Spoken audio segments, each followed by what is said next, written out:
come. Up. No, up on the bed.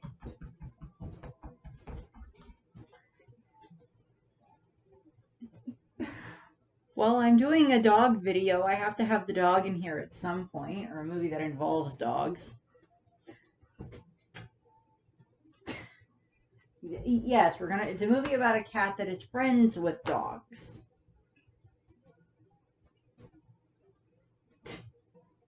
Yes, I know you're cute. Come here. Come here. I know there's no room on the bed for you, but you get the bed enough.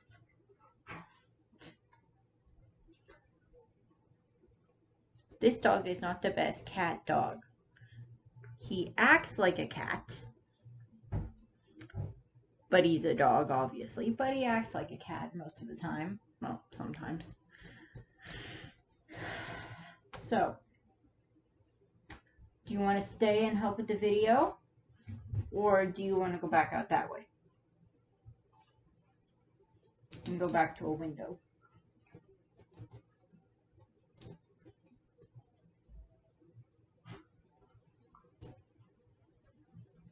Don't mess with the poodle. Poodle. What? Oh. Stop.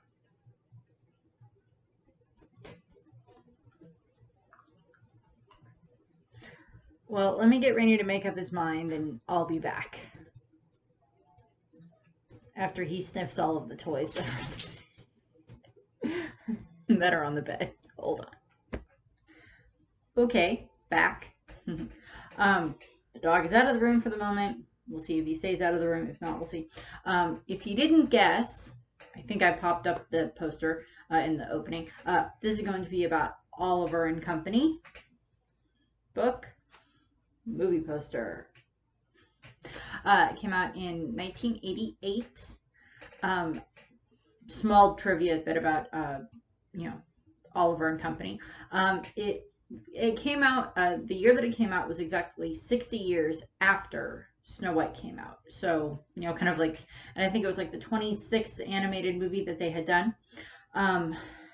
Side note for the previous movie, or previous video, which was The Great Mouse Detective, I didn't really have any props for that video for the most part, beyond the stuffed mice, but I do have one of the books for Great Mouse Detective. That's obviously just the book version of the movie, which, I still enjoy. It's cute, you get, Dawson and Basil together. Side note for, the fact that I forgot that for the other one. I forgot that I had it on my bookshelf, but I remembered I had Oliver and Company. And yeah. Next up is Little Mermaid. So that one I have a couple of books for, so they'll be in the background. That is going to be at least 2 videos, but back to Oliver and Company. Oliver and Company is Disney's take. It's one of the several movies that takes place in the time frame that the movie is made. Dumbo took place in the time frame that the movie was made. Same thing with 101 Dalmatians, and same thing with the 2 Rescuers movies, and the and Oliver and Company obviously takes place in the same time frame that the movie is set in. A little bit later on, for some of the other movies, like I do believe that Bolt takes place in the roughly the same time frame that the movie is set, so they're contemporary. It is also Disney's take on Oliver Twist, by Charles Dickens. When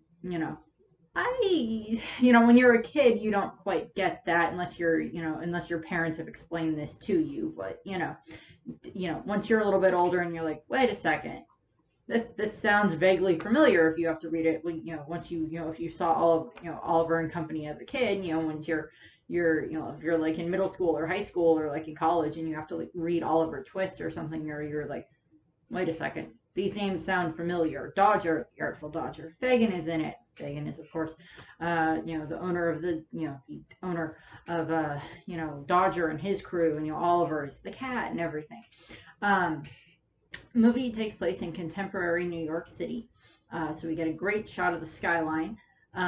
which takes place in 1988. So, if you're familiar with the New York skyline, unfortunately, it has changed quite a bit since then, but, a little bit of a time capsule. The movie starts, of course, with a song. I believe it is sung by Huey Lewis, I think, sang the song. I don't remember exactly what the name of the song is, but it's like Once Upon a Time in New York City. And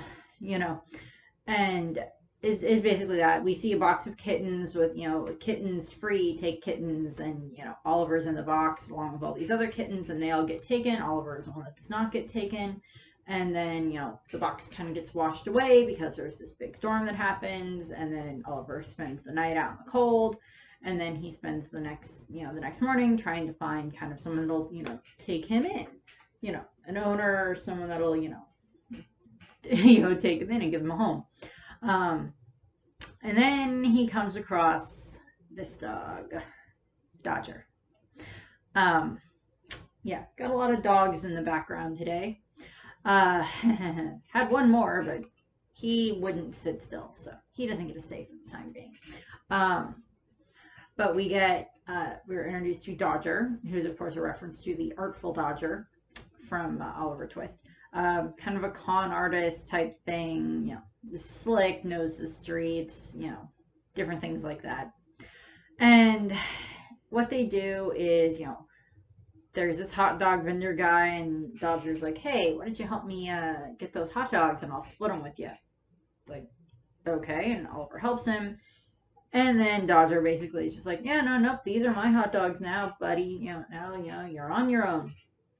And, Oliver's not going to take that lying down. The kid's got spunk.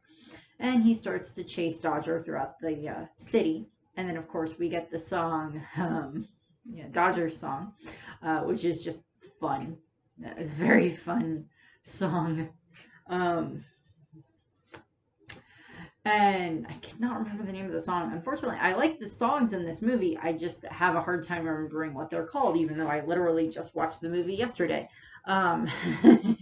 But I'll double check at the end and go through and double check through the songs just to make sure. So we get that song, which Dodger is played by Billy Joel. So it's kind of one of the times where Disney is going to bring in a singer, kind of a famous singer, to play this, very important character in the movie. They did this a long time ago with Jiminy Cricket. He was played by a man who was a rather famous singer at the time and played Jiminy Cricket.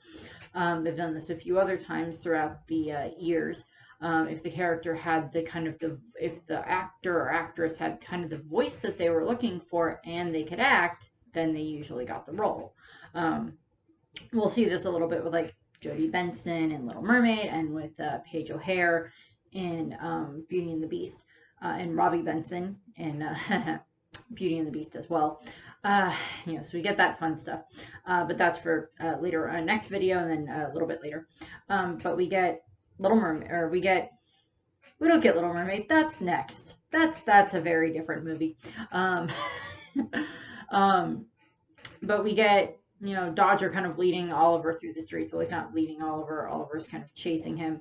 And, Dodger's showing how slick he can be and everything, and, flirting with all these other great dogs. And we get cameos in this. We see Peg and Jacques and Trusty from, Lady and the Tramp. We see Pongo from 101 Dalmatians all make cameos in this. Supposedly Aurora from Beauty and the Beast does as well, but I don't remember seeing Aurora, so I may have just missed it. Or Aurora from Beauty and the Beast. Aurora from Sleeping Beauty. Kid claims to know her Disney. She can't remember Sleeping Beauty from, Beauty and the Beast. I'm like, I know what I meant. Go away. You know what I meant.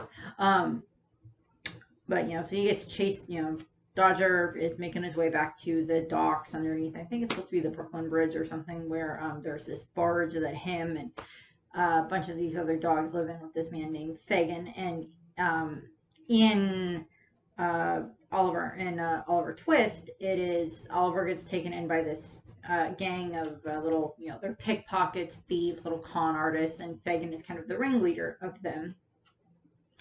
And Dodger is kind of the head of the group. And then, Fagin is kind of the one that, kind of gives them shelter. And in this case, they kind of adjust that a little bit, and I think they make Fagin a little bit more of a likable character in this. He's still not the best, but he's still kind of a good character. He cares for the dogs quite a bit. And we're introduced to the other dogs that are on the barge. We are introduced to Tito, who is a Chihuahua. We are introduced to Einstein, who is a Great Dane. Rita, who is a Saluki, I think is what it was called. It's not a breed that I'm very familiar with. And then, of course, we have Francis, who is a Bulldog. Tito is very hot-blooded. Einstein is the opposite of his name. Rita is kind of like, she's kind of like the female version of Dodger, if I remember correctly. And it's been a long time. I've never read Oliver Twist, but it's been a long time since I've seen either one of the movies or one of the musical based on it. But I do believe that there is a female character in Oliver Twist that is associated with the gang that like Dodger and Fagin are a part of, who is very sweet and tends to treat Oliver kind of like a little brother. And I believe that is what Rita is supposed to be a reference to. And then, of course, we have Francis, who is the Bulldog, who is very prim, proper, British. He's supposed to be like an English Bulldog type thing. And he is very into acting. I don't know what that was, but Francis is very into acting and Shakespeare and the arts and culture and everything. And he gets very annoyed by Tito very quickly. All the dogs get along rather well, but they make jibes at each other and such. And Dodger makes his way back, and he has the hot dogs with them. And he's trying to do this story about how brave he was getting the hot dogs. And Oliver followed him back, and then Oliver kind of like falls through the ceiling and lands in the middle, and like all the dogs freak out. And then they realize, hey, it's just a cat. And then they kind of threaten Oliver a little bit. And then he's just like, but I helped the dog over there, the one over there that, I helped him get the sausages, so part of them are mine, and I'm just hungry and want a place to live. And, they end up letting him stay and everything after they kind of, tease him a bit.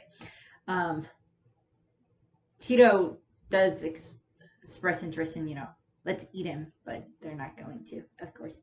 And then we're introduced to Fagin. All the dogs' jobs, it is the dogs are supposed to go around and try to find things that could be valuable items that people throw away or drop or try to pickpocket. Dogs try to pickpocket type thing. And I kind of, that doesn't go so well most of the time for them, unfortunately. I mean, they got the hot dogs, but that's different than, something that's really worth a lot of money.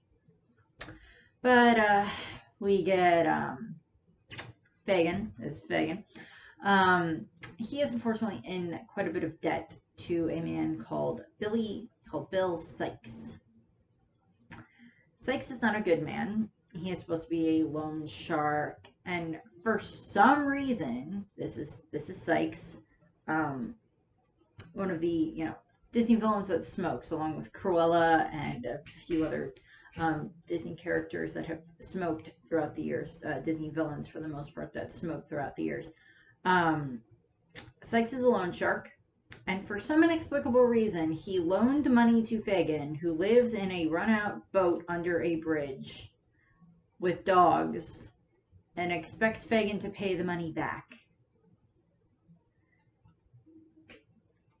I don't get it. I get that they need, for the movie, they need a villain, and they need him to have, it's like, we need money to be a part of this plot, so blah, blah, blah, blah, blah. So, Sykes wants money from Fagin, and I'm like, okay, I'm pretty sure there are other people out there that you could have used, but I'm pretty sure it's just partially, Sykes enjoys torturing Fagin. And Sykes has his two Dobermans, Roscoe and DeSoto. Roscoe and DeSoto are his Dobermans that kind of like to terrorize Dodger and his group. And this, I think, is Roscoe likes to flirt quite a bit with Rita, but she's sticking with her group. I don't know if Sykes and Roscoe and DeSoto are necessarily referenced to anything in the actual Oliver and Company If they are and I'm just overlooking that, I apologize. I'm just not super familiar with, you know, Oliver Twist. If that is the case, then, and I got that wrong, and there is characters in there that are a reference to that, then I'm sorry. I'm not as well read in English literature as not that I claim to be, but as I wish I was in that case. Well, I guess unless it involves wizards in a magical school.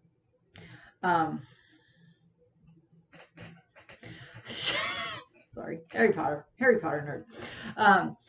But we get a lot, you know, and they kind of try to attack Oliver at one point because they find Oliver, and then, you know, the other dogs protect Oliver, and then they, you know, Fagin gets, you know, he's like, Sykes is like, you got 3 days to get the money, Fagin. 3 days. Otherwise, kind of the whole, you know, you'll be sleeping with the fishes with cement shoes on. And from the way that Sykes seems to be, I'm pretty sure he wouldn't, you know, be juxtaposed to doing the same thing to the dogs. But Oliver scratched Soto's nose, and so, you know, the kid kind of earned his way in.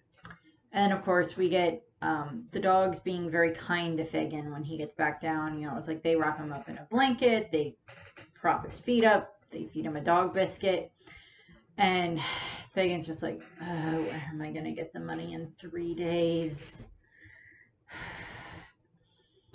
And then they introduce him, you know, then he sees Oliver, and he's like, well, we never had a cat in the gang before, but, you know, we'll keep you around. Throughout the course of the movie, Oliver is not called Oliver until about partway through the movie. By everybody else, he's usually called Cat or Kid or something along those lines. He doesn't have a proper name at that point in time yet, at this point in the movie. And then we cut to the next morning. Well, it is quite shown that Fagin does care quite a bit about the dogs. As I said, I don't know how much that imparts from Fagin in the actual book for Oliver Twist. I think it is shown that he cares about the kids a little bit, but they're mostly just there as, you know, a means to an end. In his case of, you know, they're cute, they can get close to people, they can steal the money, and then they can bring me either the money or the object or whatever it is that's going to be useful. Cut to the next morning, and all the dogs, you know, are downtown with Fagin. You know, they're supposed to go off and see what they can find, and we get the dogs doing another song, as like these, you know, the streets are gold or something like that, where they're trying to, you know, teach Oliver, you know, the way around the city, and, you know, if you know, it's kind of the whole thing of, you know, if you know how to make the city work, the streets are paved with gold.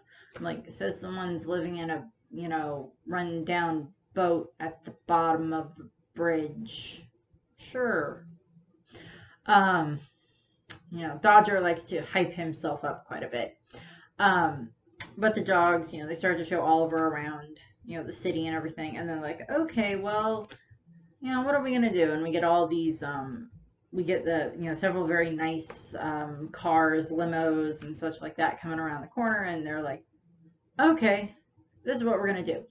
And they have a plan. They have like these different schemes that they pull all the time to try to get, you know, money or whatever out of someone, or try to get objects or something off the person, and then they can take the objects back to Fagin, and then he can take them in and pawn them. It tends to be the way that it goes. But we are introduced to Jenny and Winston. Jenny is a little girl who is about, I don't remember exactly how old they say she is. She seems to be about, I would say she's probably about 10, 8 to 10 range or so. And Winston is her chauffeur / kind of a temporary guardian, because she comes from a very wealthy family, because they live up on Park Avenue. She comes in a very nice house. Winston is kind of her, you know, as I said, her chauffeur and her butler and all that stuff. and caretaker, because her parents are quite rich and they have to do lots of different traveling and conferences and such like that. We don't get too much into that. I think I mentioned back in the Rescuers video that it was supposed to be that for Oliver and Company, they debated about using Penny from, the Rescuers as the character for this instead, for the Jenny character. But they're like, okay, well, that's quite a few years apart, and we want to set it contemporary, and that. So, I mean, we never see Jenny's parents, I don't think, and we never found out the name of the family that Penny was adopted by. So my thought is, well, maybe Penny did get adopted into this very wealthy family, or got adopted by a family, and then she either married into this family, or married into another family that may have been rather wealthy, and then Penny might be Jenny's mother. But that's just a theory that I have. I highly doubt I'm the first one that had that theory whatsoever. With the connection that Jenny has with animals. But the dogs have this scheme where Einstein rams himself into the car to make it sound like the car hit something, and then Francis lays in front of the car and pretends to be hurt, and Winston, who's the chauffeur, of course, gets out of the car and goes and to investigate, and he's like, oh, okay, the dog got hit. Okay, trying to make sure that the dog's okay. And Tito and Oliver go into the car, because I think it's Tito's job to try to make the car kind of, not work, because he's like trying to hotwire or something. So I'm assuming he's trying to get the car to stall, so that way that gives them more time. So it's like, the car has to stay there for a while, so they have the ability to, like, I guess, search the car and try to find anything valuable. But what happens is Jenny ends up looking into the front seat, and she finds Oliver, and Tito gets electrocuted because he had the wires in his mouth, and Oliver unfortunately landed on the keys, and that kind of started the car a bit, and Tito got electrocuted, and Oliver gets separated from the rest of the group and gets taken by Jenny and Winston to her house. A very nice house. As I said, they live on Park Avenue. Gets taken to a very nice house, and the dogs are like, okay, so you guys go and find Fagin. We're gonna go, Dodger and Tito head uptown to go and, they follow the limo, and they see where the house is. They see how nice the house is, and they're like, okay, we gotta go regroup. And then we're introduced to the inside of the house, where we have it's a very, very nice house. The name of the family is the Foxworths. So I'm assuming there might be something where it's, as I said, it's a very wealthy family. Jenny is the daughter type thing. But Jenny is very adamant about wanting to keep Oliver. He's like, he's so hungry and he's so cute, and come on, can't I keep him? And Winston's like, can't we wait until your mother and father get home? Part of the plot for the movie is that it's like supposed to be Jenny's birthday in a couple of days, or at the end of the week, or something like that, but her parents are unfortunately away at a conference. I think they're over in Europe somewhere. I think they mentioned something about Paris, so I could be wrong. But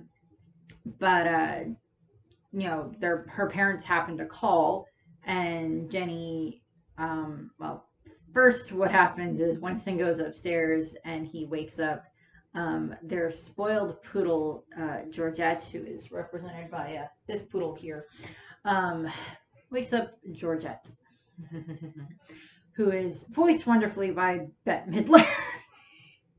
This is voiced perfectly by Bette Midler. I'll go over some of the other voices later on in the movie, but Georgette gets her introduction with a very nice song, which is just Bette Midler having fun, in my opinion, and I think it's kind of a slight tongue-in-cheek reference to, there's like all these songs where like the Disney princesses get to sing. And, well, I guess, Disney characters get to sing, and then they have, like, animal friends that are around them helping them. And in this case, it gets to be Georgette singing about, perfect isn't easy, but it's me. And, first of all, this is Georgette's bed with statues of herself all around it.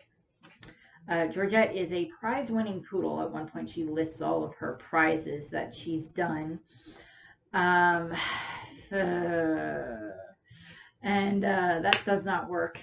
She's very spoiled and very snooty and very, this is my house. So when she sees Oliver, she's like, why is there a cat in my house? But what ends up happening is, Georgette sings and everything. It's just this great musical number. Yeah, perfect isn't easy. She wakes up looking like this. Lathers on makeup, undoes all of her hair rollers. Just a funny sequence. And her saying, and she's got all these pictures of all of her suitors, which Ratigan is in the background. I'm like, yes, because a dog is gonna fall in love with a rat. And Scooby-Doo is in there as one of the pictures as well, which I just find so funny. And then she has this giant portrait of herself. And she's like singing and everything, like all these birds come in and like they're singing around her and like they're all in love with her. And she gets like into this outfit at one point. She's like just hamming it up for the kid, hamming it up, which I love. And there's one of the sequences in this is, as I mentioned in the Great Mouse Detective video. There's the clock tower chase scene, which is digital with 2D animation on top of it. Throughout Oliver and Company, there's other ones. The bike that Fagin has is 3D, and then Fagin and the animals are all 2D. But Georgette, she sings in a room and then she starts making her way downstairs. We get this big, and they wanted it to be like an MGM musical because like the MGM musicals are always over the top with like these huge sets and like giant chandeliers and everything. And so we get Georgette like singing as she's prancing her way down this flight of stairs, and we get this zoom out of like all these stairs and this like huge chandelier type thing, which is just so it's so funny. And she's like hamming it up, and as I said, they got Bette Midler to play it, and it's great. And she's just like singing her heart out and everything about how it's like perfect isn't easy, but it's me. And she like just she ends the song with it's like basically saying like she's the best thing since sliced bread, is like what Georgette's opinion is of herself. Which she has breeding, she has refinement, she has training, she is this amazing poodle and everything. So but then we get to Jenny, who is trying to make Oliver food, which looks like she's feeding him chocolate and cereal and a bunch of other stuff, and then she covers it in whipped cream. Which, I mean, I think you can give cats whipped cream. We give our dog whipped cream, and he loves it. But I don't think you're supposed to give cats chocolate. So, I don't know. I don't know if that was just an oversight on Disney's part, or if like they're actually like, we should probably consult a veterinarian just to make sure that what it looks like we're feeding the cat looks like something that the cat can eat. Just to be on the safe side, so we don't get a bunch of kids feeding their cats, cereal. Particularly chocolate cereal. But Jenny's parents called, and she goes out to talk to them, and Georgette sees Oliver, and she is like, why is there a cat in my house? Why is it eating out of my bowl? She's just like so angry. And she's like, barking and barking, and Jenny comes back in, and she's like, Georgette, did you meet Oliver? Mom and Dad said that I can keep him. And Georgette is just like, what? No. And Georgette does not like this. Oliver's happy. Then we cut to the dogs, we cut back to the dogs, and I'm like, okay, so we found where they are. He's in a place on Park Avenue. We got to find a way to get him out, because they think that they're not super familiar. They think there's like a ton of people living in the house. They think that like Oliver is going to get hurt because they found him in the car. That they're going to like torture Oliver. And like, he's a cat. I don't think that's going to happen in this case. Jenny and Winston don't give off the vibes of animal torturers. Sykes kind of does. Fagin doesn't, but Sykes does. So like, okay, so we have to get the cat back, because he's family. He's part of our group. So we kind of get, it's kind of a little bit, we get like this sequence between Jenny and Oliver that just shows them bonding, and she, gets him a nice silver bowl, and she gets him a collar, so he gets the name Oliver. And we see them, she's, playing her piano and, having fun singing with him, and, all this fun stuff that we get to see them do. And we end up getting, so Oliver is now kind of part of the family in Jenny's mind. Winston's okay with it too, since her parents said it was okay. Georgette is the one that is not happy. Then we get the dogs showing back up at the Foxworth residence. They trick Winston into going outside, and then they get inside and lock the door so Winston can't get back in. And they're looking all over trying to find them. They're seeing how nice the place is and everything. And they end up in Georgette's room, and she's like, "What are you doing here? Wait, how did you get in the house?" And he's like, Dodger's like, "Relax, I ain't interested in you." She's like, "Oh, you're not? Why not? Why aren't you interested in me?" He's like, "We're here for the cat." "What do you mean, cat?" "You must be the friends that he's been talking about. Oh, he's missed you guys so much. Let me take you to him. You can take him back home for you. He's been missing you so much. He's not happy here at all." But they get Oliver. She takes him to Oliver, and he's asleep waiting for, because Jenny's off at school. And they grab Oliver and they skedaddle on out. Tito develops a crush on Georgette at this point in time, because poodles and chihuahuas, whatever. Mutts are fine, but I always look at like these different combinations of like a really big dad dog and a really small mom dog would not be a good idea, because puppies, sometimes depending on the size of the dog, can be quite large, and that's not really a good thing to put inside of a small dog. Larger mother, smaller father might work better in those cases, just because of reasons, but this is not about that, so moving on. Sorry. But so they take Oliver back to the barge, and they think they rescue Oliver. They thought that they rescued Oliver from the house, and he's like, "But no, there was a girl there that gave me a home, and she loved me, and why did you take me away?" And Dodger's basically like, "So you want to go back? Fine. None of my business. We thought we were your friends. We thought we were gonna we thought we were gonna protect each other and be there for each other. So you want to go back to your rich, Park Avenue penthouse? Go back to it. I ain't gonna stop you." And Dodger is not in a happy mood at this point in time, because he cared for Oliver. Oliver kind of proved himself to a degree, in Dodger's eyes. But then we get Fagin showing back up, and he looks over Oliver and he's like, excuse this collar. "So this is where you've been. I'm glad you found a happy home. Your owner probably spends more on cat food for you one day.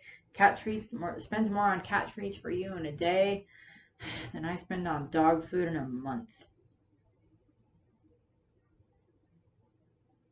I can ransom the cat." Is literally the idea that pops into Fagin's head. Ransom cat. So he writes a note, gets it dropped off, or drops it at the house, and basically noting, "Dear very rich cat person, cat owner guy, if you want to see your cat again, meet me at this place at this time tonight, blah blah blah blah blah." And Jenny finds it, and she doesn't tell Winston where she's going. If she told Winston, it may have gone a little bit better, but she wants to find Oliver, and she takes Georgette with her because the poodle is going to be so much help. The poodle will be so helpful in this case. Not. But they go to the docks, which I'm like, okay, kid, why are you going to the docks? But Fagin went to see Sykes. And he's like, "Okay, so listen. I got this cat. Got the ransom note. I gave it the ransom note was delivered. I'm going to get the money for you tonight. And Sykes is like looking over Oliver and looking over the tag, and he's like, huh, you may be of use yet, Fagin. And Dodger kind of gets roughed up a little bit by DeSoto and Roscoe, unfortunately. And they head, they're waiting at the docks, and Jenny shows up, and she's like, we have to find Oliver, Georgette. And Fagin's like all ready to deal with like this, grown up or whatever. He is not ready to handle dealing with a little girl that just wants her kitten back. Just wants her little cat back. And Fagin interacts with Jenny, and he, he's like, and she's like, I brought my piggy bank to pay him back and everything. And she's like explaining why she's there. And it's a very good moment for Fagin, because you do see that he is a good person. Good-ish person, because he like sees this little girl and he's like, what are you doing here anyway? I mean, like, this is not a place for a little girl to be. And she's like, well, my cat was stolen and I got this ransom note and I've got this money to pay them to get him back. And Fagin's just like, you're the cat owner. Oh, I'm so sorry. I haven't seen any kittens around here. And he's just like, oh god. And like all the dogs are watching this now, because I don't think they saw Jenny up to this point. And we get this bit where like Fagin pretends to find Oliver, and he's like, you know what? I just found this little kitty. Maybe he's your kitty. And Jenny's like, oh, Oliver. And then Sykes drives up in his car, grabs Jenny, pulls her into the car, throws Oliver out the window, and drives to his warehouse, because he has a warehouse. At one point, when he's talking to Fagin, when Fagin arrives at his office, we see Sykes talk. Sykes is like on the phone talking to, I'm assuming, his henchman, and he's like, well, first you start with the knuckles, and then you work your way up from there. So we put him in cement shoes and everything. So I'm like, okay, that's very dark to put into a kid's movie. That's very, very dark. But Sykes is obviously not a good person, and Fagin is better, but he still steals from people and everything, but he's doing it to survive, so there's a difference there. But Sykes has Jenny all tied up to a chair, and with Roscoe and DeSoto kind of circling her to keep her from doing anything stupid. And he's on the phone talking to Winston. He's like, come on, Mr. Winston, just put Mr. Foxworth on the phone. Just put the little girl's dad on the phone. We'll talk this all out, and I can get my money, and he'll get his daughter back. Type thing.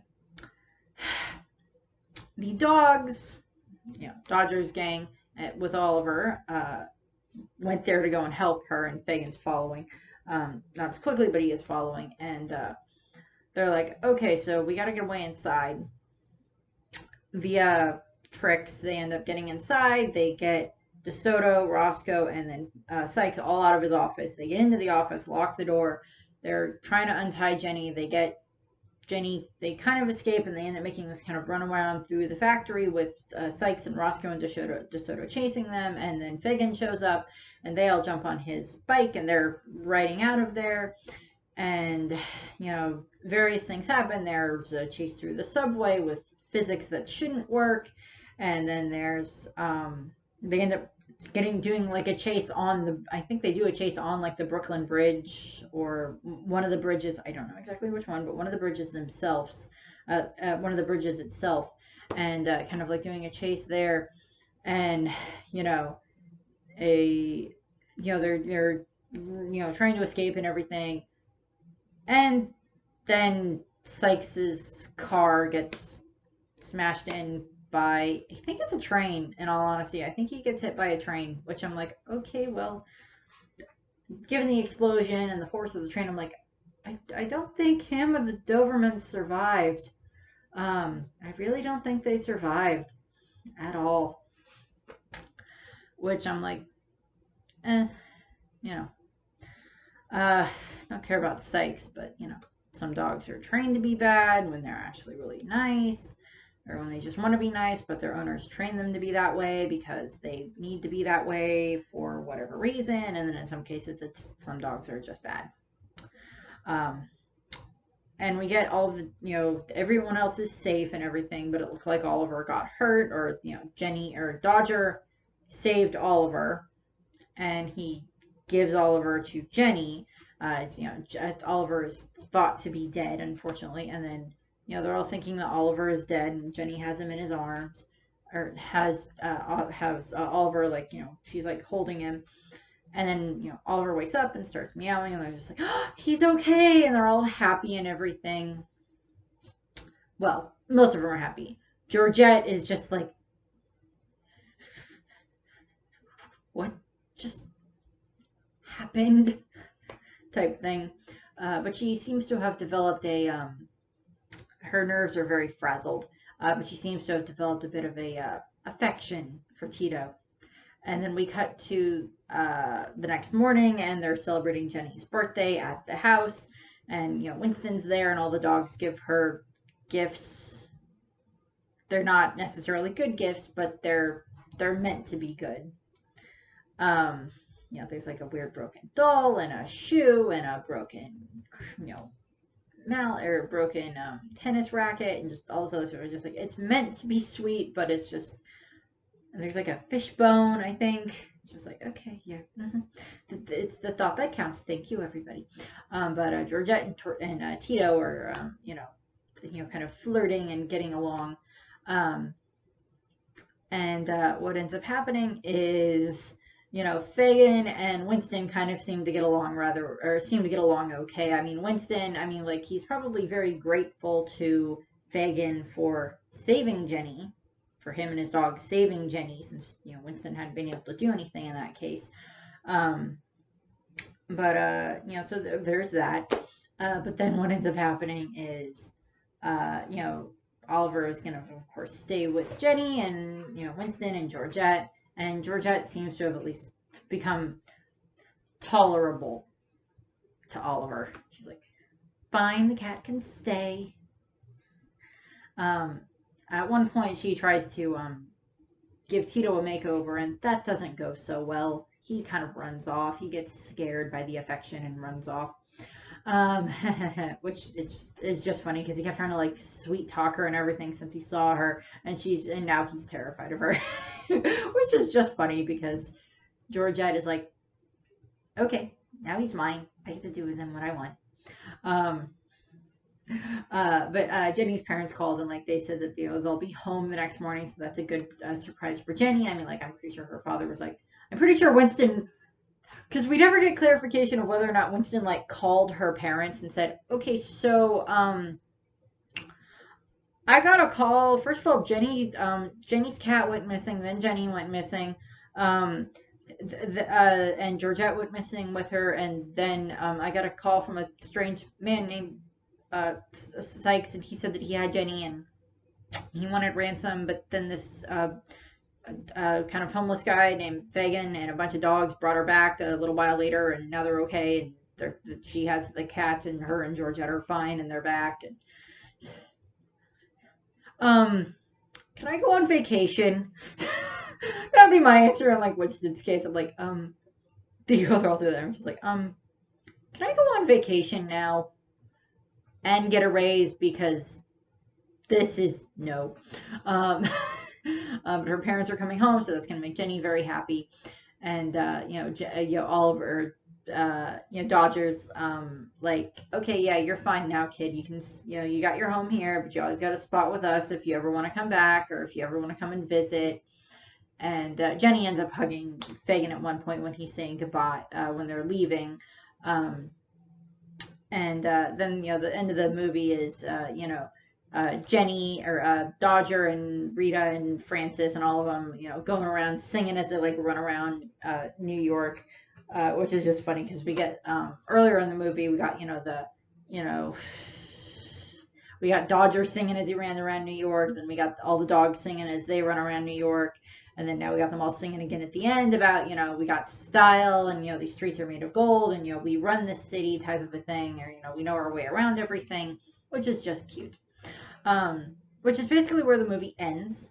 The cast of the movie, as I mentioned earlier, we have Oliver, voiced by Joey Lawrence, who's just like a TV heartthrob, I think, set up at that point in time. As I said, we have Dodger as Billy Joel.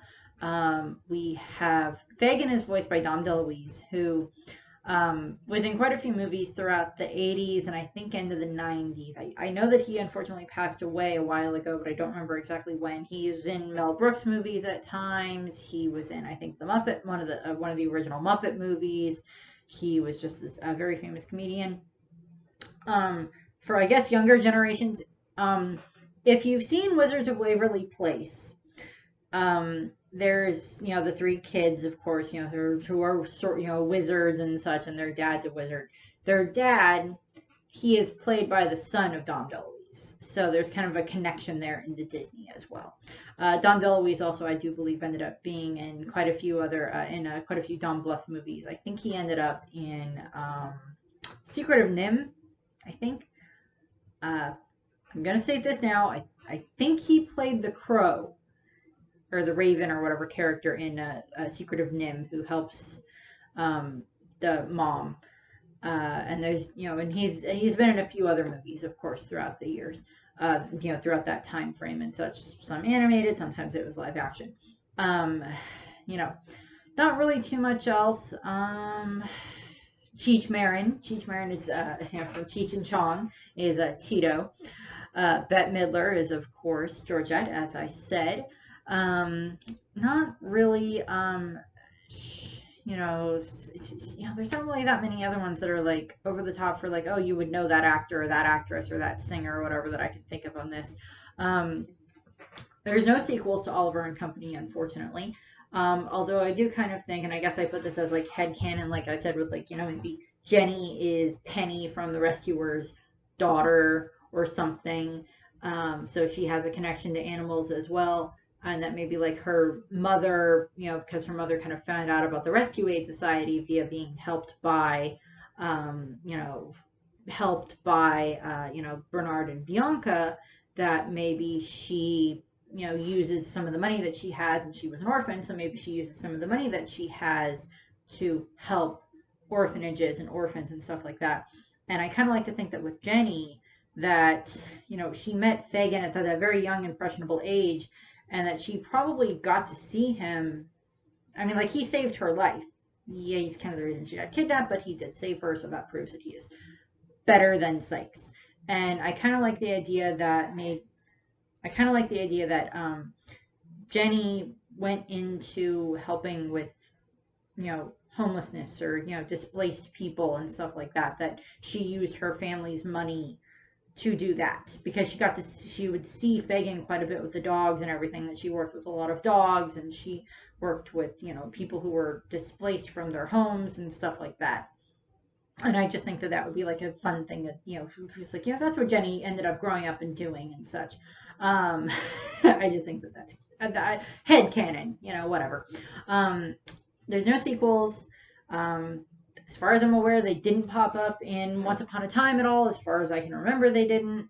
I don't think that they popped up in House of Mouse every now and then. Here we get Georgette and Peg from Lady and the Tramp. And then we have this other one where we have like Dodger. And then I think that's this one of there's one of the Dobermans in the background, a couple of other dogs there on this one that are on the stage. There's a few other bits where like Oliver, the others pop up every now and then. I don't remember if Fagin ever pops up, but the others pop up every now and then. They're not in Kingdom Hearts, unfortunately. I think that would have just been like a fun thing where it's like, oh, you have to find each of the dogs, and then they, you find each of the dogs and Oliver, and then, they'll end up back at Traverse Town or something. I don't know. Side thing they could have done, I guess, but they basically did that with like the 101 Dalmatians, but I guess it could have been like a side thing where it's like you find these different Disney animals in like different chests or whatever as you travel around, and you save the animals or whatever case may be. Next up, Little Mermaid. That'll be fun. Oh yeah, I was gonna do a double check on those songs. Give me a moment while I pull up that list for the songs for Oliver and Company, and I'll be right back. Okay. So, looked up the list for these songs. And I was like, I knew these. Why did I have that as a problem? Okay, so the first one, as I said, which is the opening song, is Once Upon a Time in New York City. It was written by Howard Ashman and Barry Mann. Howard Ashman would later on to go and write the songs for The Little Mermaid and Beauty and the Beast, and was performed by Huey Lewis. It's, just, don't give up in your dreams type of a thing. There's always different once upon a times that happen in New York City. And then we have Dodger's Song, performed by Billy Joel, of course, which is Why Should I Worry? Which is, I've got one of this town. Why should I worry about anything? Streets of Gold, of course, is sung by Rita Pointer, who is the singing voice for Ruth Pointer, which is the voice for Rita. And then we have Perfect Isn't Easy, which is performed by Bette Midler. Good Company is the song that Jenny sings while she's playing her piano with Oliver. And it's just, them, getting to know each other, bonding type of a thing that happens in a very short amount of time type of thing. We get the little, montage sequence. Not really too much else with that. I think it's either Why Should I Worry or Streets of Gold are reprised at the end for the dogs to sing, after they leave Jenny's place after the birthday party. So that's basically what I got. There's not really too much else, unfortunately, that goes with Oliver and Company.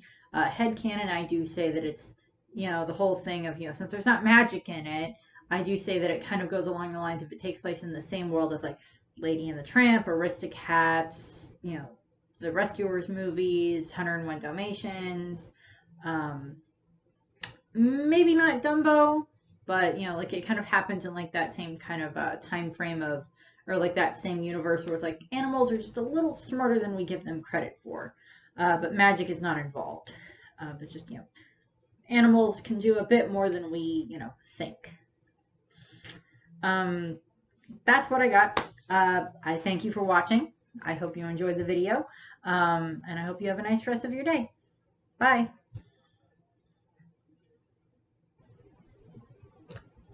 Keep your dream alive. Dreaming is still how the strong survive.